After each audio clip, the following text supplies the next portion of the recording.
Engineer Angelo Valencia, ang founder po ng ArcPH. Good morning po Sir Jello, si Xander po at si Angel. Good morning.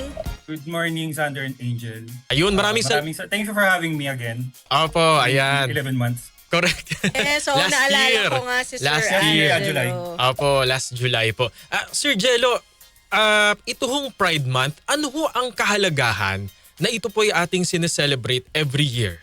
Yung kanya pong importansya.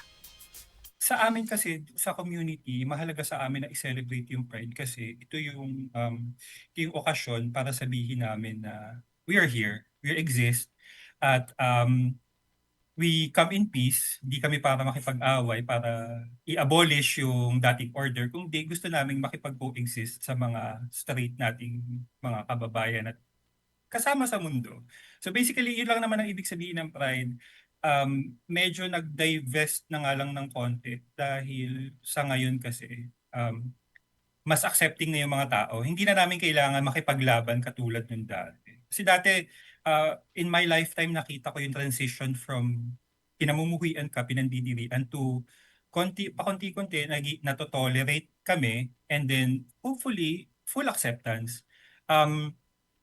Yung dalawa kasing bagay na yon ay magkaiba kasi sinasabi ng mga tao na puro kasalanan naman yung inaano nyo. I mean, pride is one of the seven deadly sins.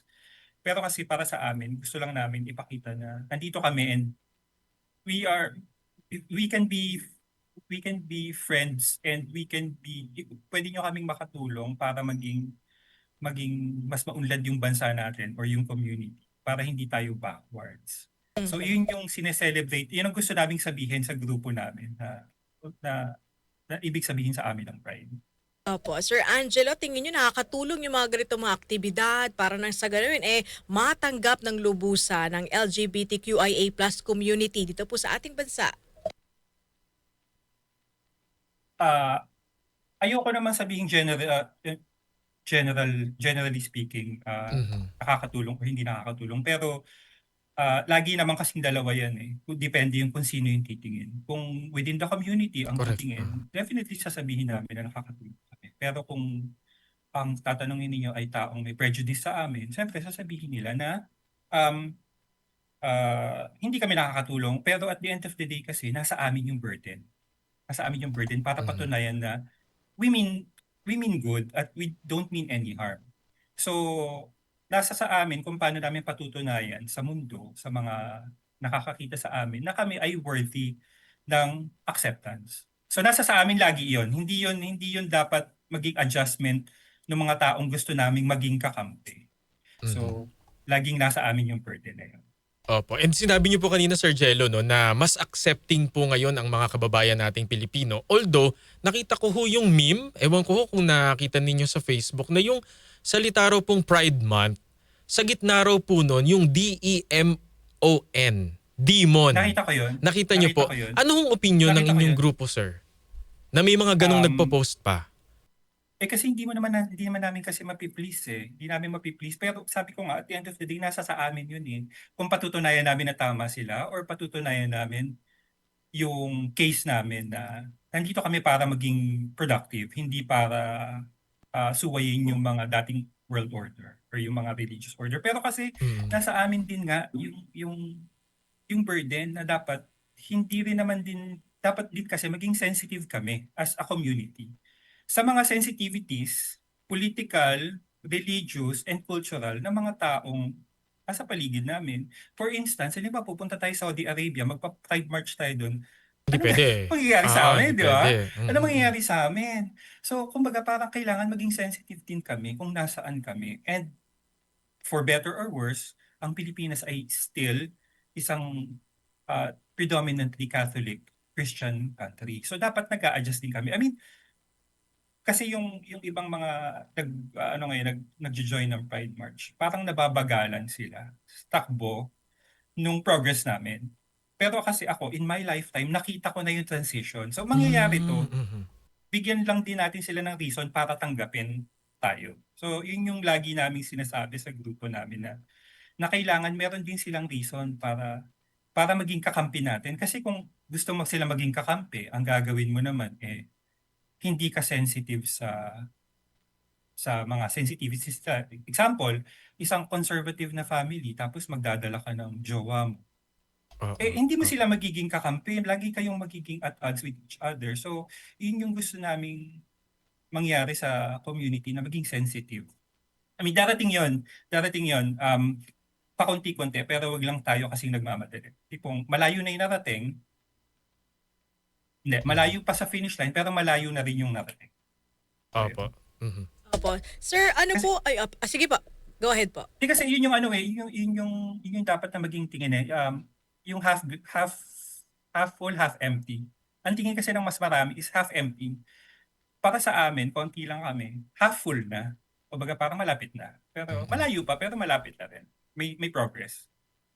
Okay. Opo. Mhm. Opo. So, in line with Pride Month, sir, ano po ba yung mga aktibidad ng ARC-PH para nga po sa Pride Month?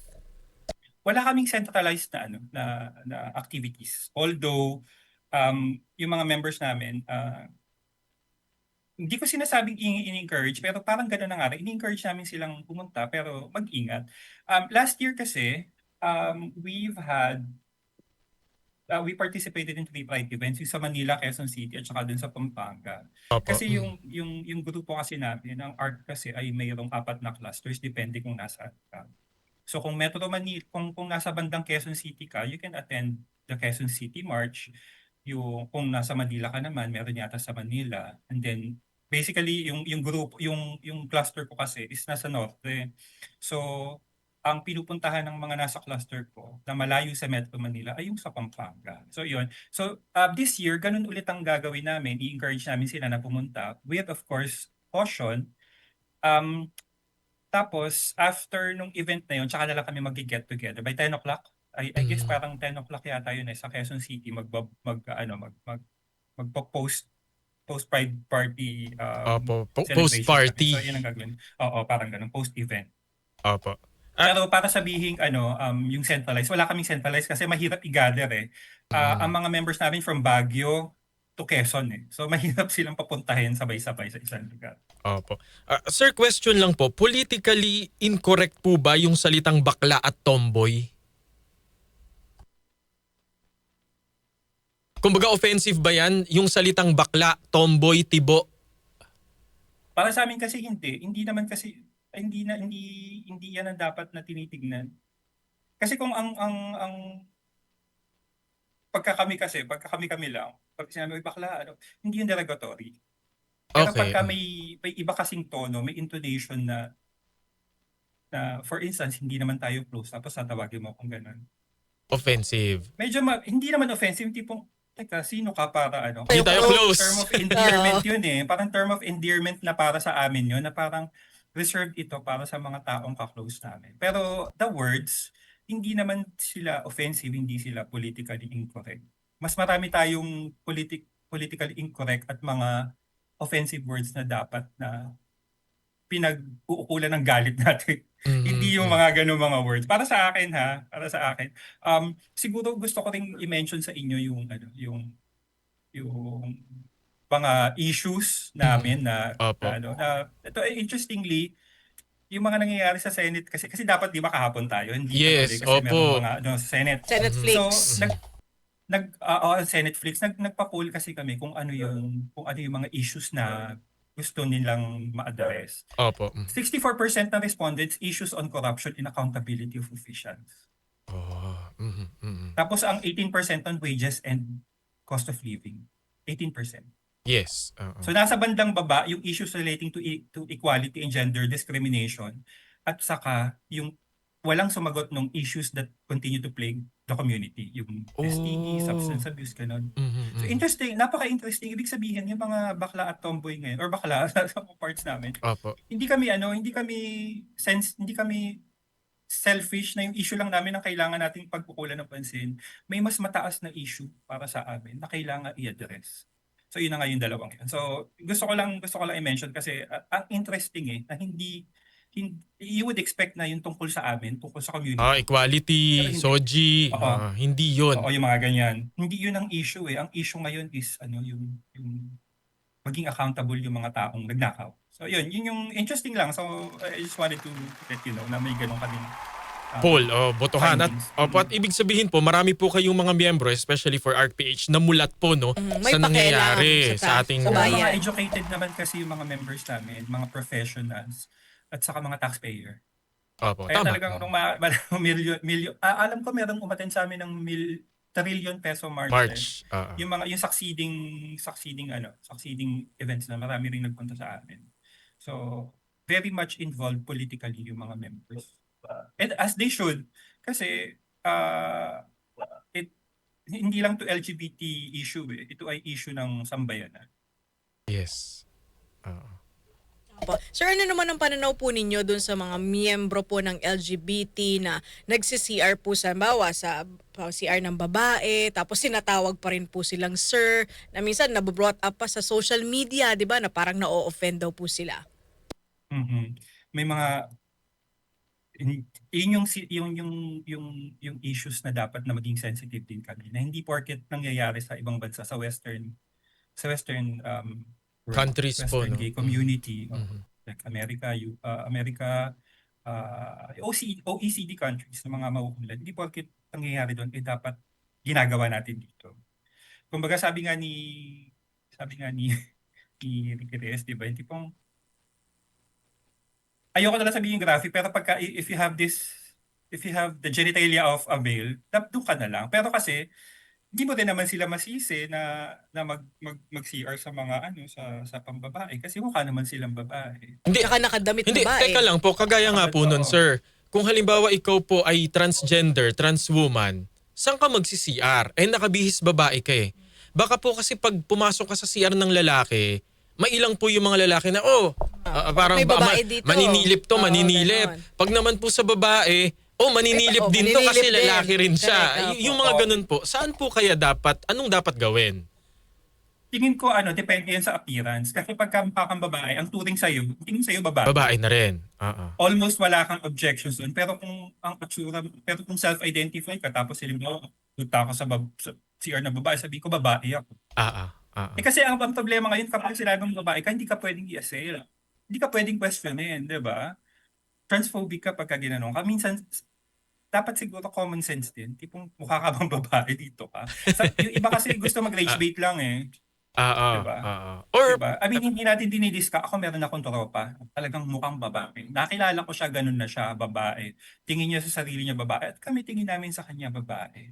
Pero kasi yung passport niya nakalagay John Benedict. So, pero babae. So, kami, pagka oo nga naman, oo. mag-CR siya, dun siya sa babae. Dun siya sa babae. So tingin ko kung itsura kang babae, dun ka sa babae. Kung mukha kang lalaki. Ito ka sa Opo. lalaki. Halimbawa, brusko ka tapos may boobs ka. Tapos sabi mo lalaki ko. Di sige, dyan ka. Actually sa lalaki. Pag CR ka sa lalaki, walang pakialaman lalaki. Yung mga babae ang may issue. Kasi and rightfully so kasi kailangan natin silang protektahan. Correct. Pero mabuti ngayon, Sir Jello, meron ng CR sa mall na all gender. Yung Diba? parang pangatlong CR. Correct.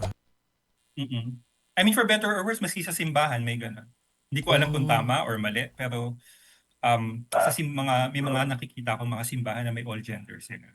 Opo. And siguro po, bilang bahagi po ng Pride Month, baka meron ho kayong mensahe sa ating mga kababayan, hindi lang po sa mga miyembro ng LGBT, kundi dun din po sa mga kababayan po natin tinatawag na alay po, no? Yung mga bahagi po. Mga straight, na Apo. parang sinasabi nila na they accept, ganun. Yes. So, maraming pong salamat. So, ang Pride po kasi tulad ng sinabi ko kanina ay isang pagdiriwang ng aming tunay na sarili. Kasi po, this is the generation where we can authentically live ourselves and express the way we are, the way we see fit. Kami po, hindi naman po kami lumalabas para maghanap ng away. Ang gusto lang po namin ay tanggapin kami kung paano kami isinilang dito sa mundo.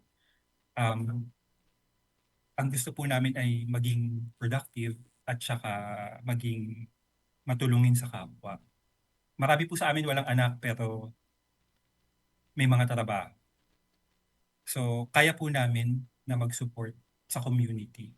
So sana po bigyan nyo kami ng pagkakataon para makatulong din sa community natin and sa bansa natin at large. Huwag nyo na pong tignan ang aming sexuality or aming gender expression. Tignan nyo po yung kakayahan namin na maging productive members of this society. So siguro po kung ganun ang magiging outlook natin, mas magiging maayos po yung mundo. Magiging mas maayos ang Pilipinas. At mas magiging mas maayos yung community. So, June po is Pride Month.